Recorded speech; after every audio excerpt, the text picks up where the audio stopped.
Some really awful news has come about over the past few days, and I'm sure most people have seen this already, but long-time Conservative politician and more recently Reform UK spokeswoman Anne Widdecombe was found dead in her own home. The police have subsequently opened a murder investigation, so obviously they suspect foul play. But beyond that, we don't know too much at this point. We don't know who they suspect or what the motive could have been.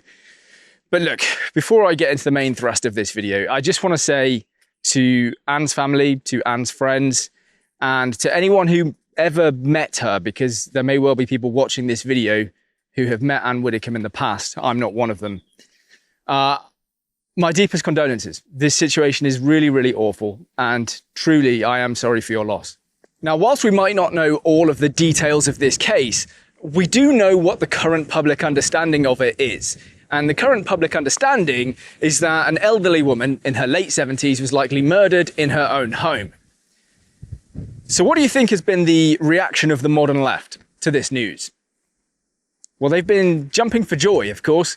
They've been celebrating and cheering, which is frankly disgusting. And look, I'm not just talking about anonymous accounts online, okay? There are plenty of those, of course. But there are always going to be people who hide behind anonymity to post some pretty depraved things, right? That's just part of the human condition, I guess. I'm not making an excuse for it, but there's not really a lot I can do about it. I'm talking about the people who are well-known left-wing figures, the sort of commentariat type people, as well as even left-wing publications, right? These are the people that we can hold to account, at least in some way. And they have said some pretty shocking and disgusting things. So that's what I'm going to talk about in this video. I'm just going to show you who these people really are. Mask off. Because it's disgusting, it's depraved, it's indefensible, and I think you need to see it. Let's start with Peter Tatchell then. Who is he? Well, Peter Tatchell is a prominent left-wing commentator who frequently appears on news channels, including GB News, by the way, all the time, every other day. Although I suspect they might be reconsidering that in the future based on how he's behaved. And before that, he was a failed politician, or I guess he still is a failed politician. I guess you remain a failed politician once you become one. He tried to stand for the Labour Party, couldn't win a seat. And then he later tried to stand for the Green Party, but had to withdraw. And this is not a joke, because he had brain damage, which frankly might explain quite a lot. Now, here's what Peter Tatchell had to say when he learned that Anne Widdecombe had been killed in her own home. Tory ex-MP Anne Widdecombe is dead. She opposed every gay law reform for 40 years, supporting discrimination against LGBTs. Bigot. So clearly what Peter is saying is that, well, if you oppose the relentless pursuit of LGBT, then actually you deserve to be killed in your own home. That seems to be the implication there. I don't really understand any other way that you could read that, right? He is clearly celebrating her death and insulting her on the day that her death was announced. Completely disgusting, completely perverse. And look, Peter, whilst that may well be Anne Widdecombe's track record, yours will forever be that time you tried to convince an interviewer that 9-year-olds could consent. And yes, that is true, by the way. I'm not going to play the clip because I'll get a copyright strike, but I recommend you go and find it for yourself. That's the kind of person that Peter Tatchell is. If you don't go along with whatever Peter Tatchell wants, then you're a bigot and you deserve to die. Here's another one, and this time it's from a very large account which goes by the handle Supertansky. Now, Supertansky's real name is public knowledge, but I'm not going to use it in this video because for no discernible reason, I guess I have a little bit too much respect for my political opponents. I probably shouldn't. Supertansky, upon learning that Anne had died, posted an image alongside the caption, Anne Widdecombe starting her descent into hell. So again, a major figure on the left, very clearly, very openly celebrating the death of a political opponent. Really unacceptable stuff. And it's also very bizarre, isn't it? Because people like Supertansky will invoke the notion of hell only to attack their opponents. They don't actually believe in hell. Of course they don't. And if Supertansky really believed in hell and was some kind of devout Christian, then she, I think, would have a level of respect for Anne Widdecombe, because Anne Widdecombe's politics was mostly driven by her Catholic faith. She did believe in hell, and that's what drove her to oppose those LGBT reforms that Peter Tatchell was talking about. The long and short of it is this: if hell does exist, Anne Widdecombe is very unlikely to be going there. And I cannot say the same for a lot of people on the left. Now, things get significantly worse if you head over to Blue Sky. And by the way, I strongly recommend you never actually do head over to Blue Sky, because despite the fact it's heralded as this sort of inclusive, kind, loving and peaceful place, it's actually the complete opposite of that. It's basically an insane asylum for all of the psychologically broken people in the Western world. That's what it is. And you can tell that just by looking at some of the responses to Anne's death. I'll put a video clip in here so you can see what some of those people were saying, and it's disgusting. It's completely inexcusable. One response which really stood out to me came from an account called Heather Herbert. And Heather Herbert doesn't look like they've always gone by the name Heather, let's put it that way.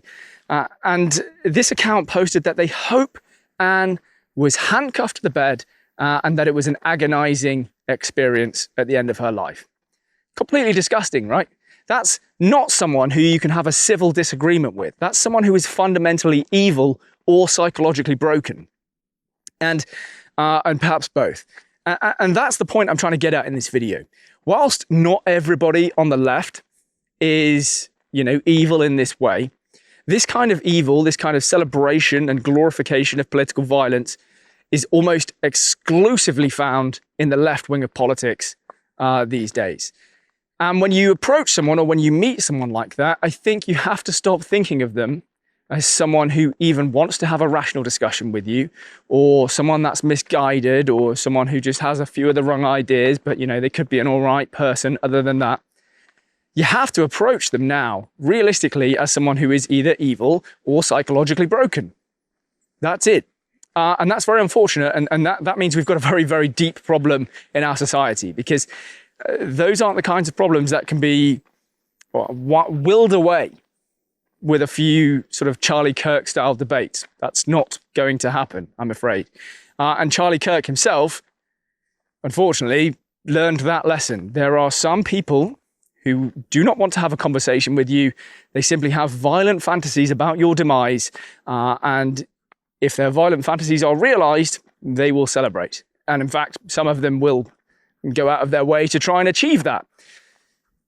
So look, it's a bit of a tough pill to swallow, I think, because many of us actually know people on the left and will maybe even know some of the more crazy people. And I'm just past making excuses for them. Okay, I'm just past making excuses for them. I just, from now on, I will just tell you bluntly that you are fundamentally evil. And they won't really care because they don't even think that evil is a real thing. But those of us with a moral conscience will be able to look at what has happened here, look at what happened in the aftermath of Charlie Kirk's murder, and know quite profoundly that evil absolutely does exist. It's indisputable. And only those who are so morally perverse that they will celebrate or even commit these actions will actually try and deny that evil exists in this world. So there you go. Look, I could go on presenting you with examples of these people just showing you exactly who they are, right? They can't help themselves but celebrate when someone on the right is killed. And I've even seen people calling for Nigel Farage to be next, which good luck, by the way, because that's incitement to murder. So yeah, congratulations. I hope you enjoy your prison time. Not that you'll get any, of course, because British justice is completely broken. So you'll probably be fine. You probably won't even get investigated by the police. But it gets even worse, right? Because I even saw the Socialist Worker, who are, I would not say a respected publication, but are a publication on the left. And they posted an article celebrating that Anne had died. Now, again, they've since deleted that article, but it's too late, isn't it? Right? The internet remembers. That's what you posted. And look, for all of these people, I actually don't care if you've deleted it, and I don't care if you've apologized, because it's too late. The damage is done. You've shown everyone exactly who you are. And as soon as you get a bit of backlash, you delete your comments. It's irrelevant. We know. You've already exposed yourself. Now, the very last thing I'll say is this, because I don't want this video to go on for too long. But I don't think that this is a two sides problem. Okay, I don't think that this is a, the left celebrate when someone on the right dies and the right celebrate when someone on the left dies. I just don't see it that way. I mean, it's hard to tell, right? Because we don't really get left-wing politicians killed, because killing political opponents is kind of the preserve of the left wing at the moment. Not saying that'll be the case forever, by the way, but at the moment, it's only going in one direction. But also, I know most political commentators on the right in Britain, and I don't know a single one who would celebrate if Zach Polanski was attacked in his home and killed. I don't know a single right-wing commentator who would celebrate that. I'm sure there would be some anonymous accounts who would post some depraved stuff. Look, it is what it is, right? You can't stop some of those people, and it's completely disgusting. But I don't think a single public figure would condone that. And if they did, I would condemn their actions and their words, even if they were a friend of mine. But no friends of mine would do that anyway. So look, this is a one-sided problem. One side is hoarding the bulk of the evil in the world, and it's not the right, it's the left.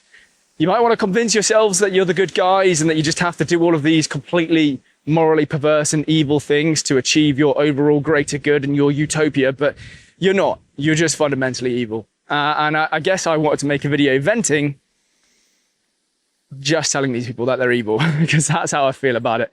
Probably the word I've used most in this video. But hey, there we go. Anyway, that's really all I've got for you. I just find this stuff completely disgusting. It's completely unacceptable. And if you see it in the future, or if you know people in your private life who speak like this, just call them out. Just tell them, that's disgusting. That is absolutely awful. Why would you say that? That's absolutely horrific. Because the only way that these people are going to learn how to be a part of society, if they are not actually completely evil and psychologically broken, is to be societally shamed into understanding that celebrating someone's murder or someone's death is completely unacceptable. So for those who you think may have some hope of becoming human beings again, that's my advice. You got to stand up to them, even if they're your friends. You got to shame them, and that's how we bring back societal standards. Anyway, I think this video has probably gone on for far too long, and I haven't said enough in it. So forgive me for that, but yeah. Again, condolences to Anne's family and to everyone who knew her. I'll leave it there. Thank you very much for watching. Please do leave a like, comment, subscribe, and I'll see you in a future video. Till the next one.